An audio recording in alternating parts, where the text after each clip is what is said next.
Hello friends, आप सभी का स्वागत है आज की इस वीडियो में। आज हम इस वीडियो में बात करेंगे क्लास 6 की हिस्ट्री के अध्याय नंबर 2 की। अध्याय नंबर 2 आरंभिक मानव की खोज में। आज हम इस वीडियो में देखेंगे कि आरंभिक मानव कैसे रहते थे, उनके जीवन यापन के क्या क्या स्रोत थे और हम इस वीडियो में काल विभाजन को भी पढ़ेंगे। तो चलिए स्टार्ट करते हैं। आज हम जिस काल के बारे में पढ़ रहे हैं उसे पाषाण काल कहते हैं। पाषाण काल को 3 भागों में बांटा गया है, पूरा पाषाण काल, मध्य पाषाण काल व नवपाषाण काल। अभी हम इन तीनों के बारे में डिटेल में पढ़ेंगे। आरंभिक मानव, आखिर वे इधर उधर क्यों घूमते थे?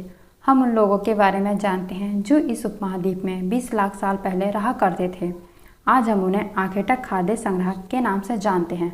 मतलब हम जिनके होमो सैपियंस हैं उनका उद्भव लगभग 20 लाख वर्ष पूर्व माना जाता है। होमो सैपियंस मीन्स जो अपने दोनों पैरों पर खड़े हो गए। वह पूरी तरह से आखेटक खाद्य संग्राहक, हंटर फूड गैदरर थे। आज के मानव में और पहले के मानव में काफ़ी अंतर देखने को मिलता है। यह सब तो आपको पता ही होगा, लेकिन क्वेश्चन यह बनता है कि हम उन्हें आखेटक खाद्य संग्राहक के नाम से ही क्यों जानते हैं। हम उन्हें आखेटक खाद्य संग्राहक इसलिए कहते हैं क्योंकि वह भोजन की तलाश में जंगलों में जाते थे। आरंभिक मानव खाने के लिए जंगली जानवरों का शिकार, फल फूल व पौधों को इकट्ठा करते थे, लेकिन यह सब कर पाना बिल्कुल आसान नहीं था, क्योंकि आपको तो पता है जंगल में जानवर भी पाए जाते हैं। उनमें कई जानवर ऐसे होते हैं जो हमसे ज़्यादा तेज भाग सकते हैं और कुछ जानवर ऐसे होते हैं जो हमसे ज़्यादा ताकतवर भी हैं।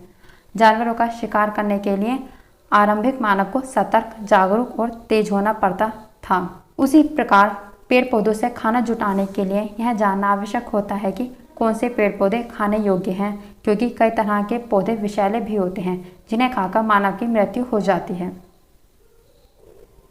आखिर आरंभिक मानव एक ही जगह क्यों नहीं रुकते थे? इनके एक स्थान से दूसरे स्थान पर जाने के क्या क्या कारण हो सकते थे? आखेटक खाद्य संग्राहक समुदाय के लोगों के एक जगह से दूसरी जगह पर घूमते रहने के पीछे कम से कम 4 कारण बताए जा सकते हैं।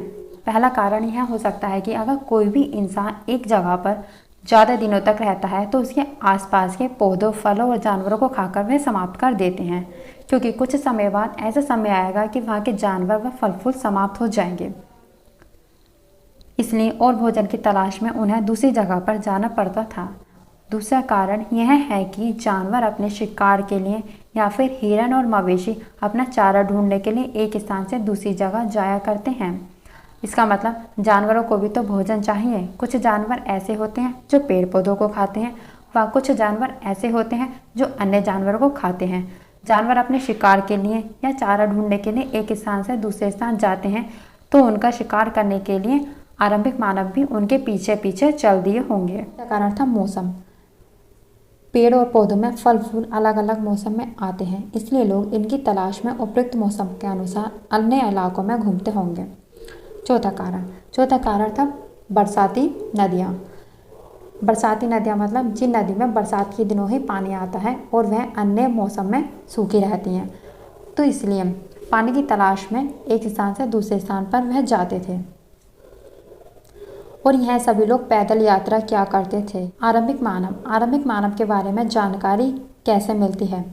आरंभिक मानव के बारे में जानकारी उनके द्वारा पत्थर के बनाए गए उपकरणों से मिलती है।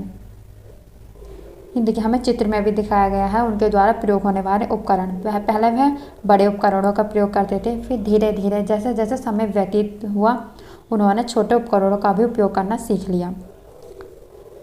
वे अपने कार्यों के लिए पत्थर, लकड़ी और हड्डियों के औजार बनाते थे। आरंभिक मानव औजारों का प्रयोग फल फूल काटने, हड्डियाँ, मांस काटने, पेड़ों की छाल और जानवरों की खाल उतारने के लिए करते थे।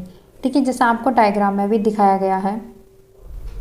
इस डायग्राम में देख सकते हैं आप, इंसान खाने योग्य जड़ों को खोदने के लिए पत्थर का उपयोग कर रहा है व दाएं तरफ जानवर की खाल से वस्त्र को सिलने के लिए इंसान पत्थर का उपयोग कर रहा है। मतलब पत्थर का उपयोग सुई के रूप में भी करते थे। इस मानचित्र में कुछ महत्वपूर्ण पुरा स्थल को दर्शाया गया है जहाँ पर आखेटक खाद्य संग्राहकों के होने के प्रमाण मिले हैं। ट्रायंगल में हमें पुरापाषाणकालीन पुरा स्थल, स्क्वायर में हमें नवपाषाणकालीन पुरा स्थल व सर्कल में महापाषाणकालीन पुरा स्थल को दर्शाया गया है। इसमें से कुछ मोस्ट इम्पोर्टेंट हैं जो कि मैं आपको बता देती हूँ।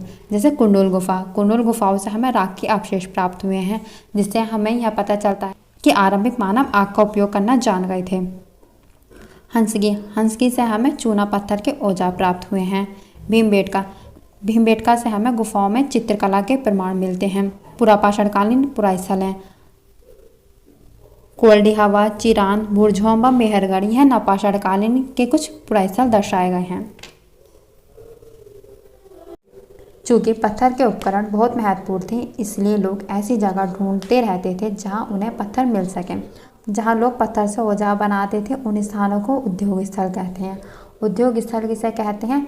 जहां लोग पत्थर से औजार बनाते थे। और आवासीय उद्योग स्थल, आवासीय उद्योग स्थल उस स्थान को कहते हैं जहां पर लोग पत्थर बनाने के साथ साथ उस स्थान पर रहने भी लगे।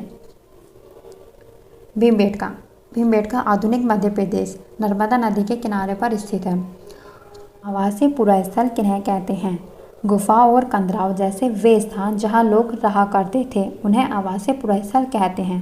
लोग इन गुफाओं में इसलिए रहते थे क्योंकि यहाँ बारिश, धूप और हवाओं से उन्हें राहत मिलती थी। ऐसी प्राकृतिक गुफाएं विंध्य और दक्कन के पर्वतीय इलाकों में मिलती हैं। यहाँ पर ध्यान देने की बात है, उद्योग स्थल किसे कहते हैं? आवासीय उद्योग स्थल किसे कहते हैं? भीमबेटका।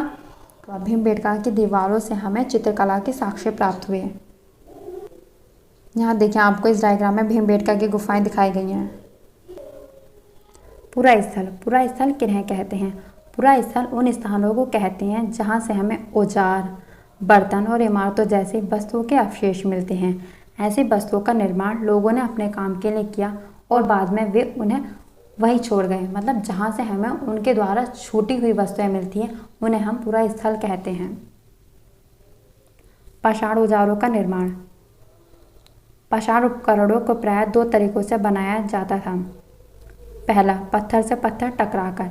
इसका मतलब हमें जिस पत्थर को औजार की शेप में बनाना है उसे हम एक हाथ में रखते हैं और दूसरे पत्थर को हम हथौड़े की तरह प्रयोग करते हैं और पहले पत्थर पर दूसरे वाले पत्थर से वार करते हैं जब तक वह उस आकार में ना बन जाए। दूसरा तरीका, दबाव शल्क तकनीकी द्वारा।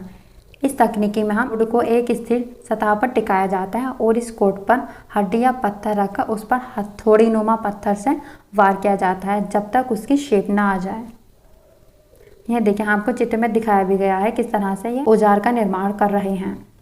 आग की खोज, आग की खोज के साक्ष्य हमें कुंडल गुफा से प्राप्त हुए हैं क्योंकि यहाँ से हमें राख के अवशेष मिले हैं। इसका मतलब आरंभिक लोग आग जलाना सीख गए थे। वे आग का उपयोग प्रकाश के लिए, मांस पकाने के लिए और खतरनाक जानवरों को दूर आदि भगाने के लिए करते थे। बदलती जलवायु, समय के साथ साथ वातावरण में भी परिवर्तन हुए। लगभग 12,000 साल पहले दुनिया की जलवायु में बड़े बदलाव आए और गर्मी बढ़ने लगी। जैसे जैसे गर्मी बढ़ी साथ ही साथ में घास वाले मैदान बनने लगे। जब घास वाले मैदान बनेंगे तो उन्हें खाने वाले जानवर भी पैदा होंगे। इसमें हिरन, बारहसिंगा, भेड़, बकरी और गाय जैसे उन जानवरों की संख्या बढ़ी जो घास खाकर जिंदा रह सकते हैं। ठीक उसी दौरान उपमहाद्वीप में प्राकृतिक रूप से अनाज उगने लगे, जैसे गेहूँ, जौ, धान आदि। यह अनाज प्राकृतिक रूप से उगे थे। पाषाण काल को 3 भागों में बांटा जाता है: पूरा पाषाण काल, मध्य पाषाण काल व नवपाषाण काल। पूरा पाषाण काल की शुरुआत 20 लाख से लेकर 12,000 साल पहले तक मानी जाती है। मानव इतिहास की 99% कहानी इसी काल में घटित हुई, इसलिए पूरा पाषाण काल को सबसे बड़ा काल भी कहा जाता है। आग की खोज भी पूरा पाषाण काल में हुई। मध्य पाषाण काल, जिस काल में हमें पर्यावरणीय बदलाव देखने को मिलते हैं, उसे हम मेसोलिथ कहते हैं। इसका समय लगभग 12,000 से लेकर 10,000 साल पहले तक माना जाता है। इस काल में औजार बहुत छोटे छोटे बने, इसलिए इस काल को माइक्रोलिथ, लघु पाषाण काल भी कहा जाता है। नवपाषाण काल, नवपाषाण काल की शुरुआत लगभग 10,000 साल पहले से मानी जाती है। खेती की शुरुआत और स्थायी जीवन की शुरुआत नवपाषाण काल से मानी जाती है। पहिए का आविष्कार भी नवपाषाण काल में ही हुआ था। शैल चित्रकला, जिन गुफाओं में लोग रहते थे उनमें से कुछ की दीवारों पर चित्र मिले हैं। जैसे भीमबेटका की गुफाओं की दीवारों से हमें चित्र प्राप्त हुए हैं। एक शैल चित्र, यहाँ पर हमें दिखाया गया है कि मानव किस प्रकार जानवर का पीछा कर रहा है। इनमें कुछ सुंदर उदाहरण मध्य प्रदेश और दक्षिणी उत्तर प्रदेश की गुफाओं से मिले चित्र हैं। इनमें जंगली जानवरों का बड़ी कुशलता से सजीव चित्रण किया गया है। भारत में पुरापाषाण युग के दौरान शुतुरमुर्ग होते थे। महाराष्ट्र के पटनेपुरा स्थल से शुतुरमुर्ग के अंडे के अवशेष मिले हैं। महाराष्ट्र के पटनेपुरा स्थल से शुतुरमुर्ग के अंडे के अवशेष मिले हैं। इनके कुछ छिलकों पर चित्रांकन भी मिलता है। इन अंडों से मनके भी बनाए जाते थे। मनके मतलब मोती आभूषण। हुंसगी का सूक्ष्म परीक्षण। हुंसगी से आपको सिर्फ इतना ध्यान रखना है कि यहाँ चूना पत्थर से औजार बनाए गए थे। यह चित्र फ्रांस की गुफा का है जो कि वहाँ के स्कूली छात्रों ने खोजा था। यहाँ कुछ क्वेश्चन दिए गए हैं, चलो उन्हें करते हैं। आखेटक खाद्य संग्राहक गुफाओं में इसलिए रहते थे क्योंकि यहाँ इन्हें बारिश, हवा और धूप से राहत मिलती थी। घास वाले मैदानों का विकास लगभग 12,000 साल पहले हुआ, यह भी हमने आपको बताया था। आरंभिक लोगों ने गुफाओं की दीवारों पर चित्र बनाए, सिंपल है। हुंसगी में चूना पत्थर से औजार बनाए जाते थे। और मध्य पाषाण काल युग का टाइम पीरियड दिया है व नवपाषाण काल युग का यहाँ पर हमें टाइम पीरियड दिया गया है। आज की वीडियो का लेक्चर यहीं पर कंप्लीट होता है। आगे और भी इसी प्रकार की वीडियो पाने के लिए हमारे चैनल को सब्सक्राइब करें और साथ ही बेल आइकन को प्रेस करें, जिससे हमारे वीडियो की सभी नोटिफिकेशन आपको मिलती रहे। Don't forget to like, share and comment. Thanks for watching.